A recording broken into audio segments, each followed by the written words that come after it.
இந்த குருவி யாருக்கு கூடு கட்டுது?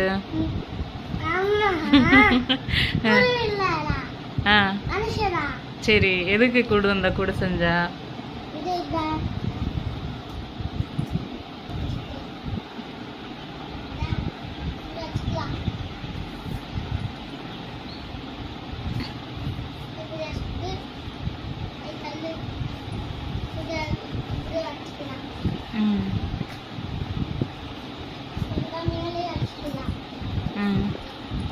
விண்டோஸ் எங்க இருக்கு?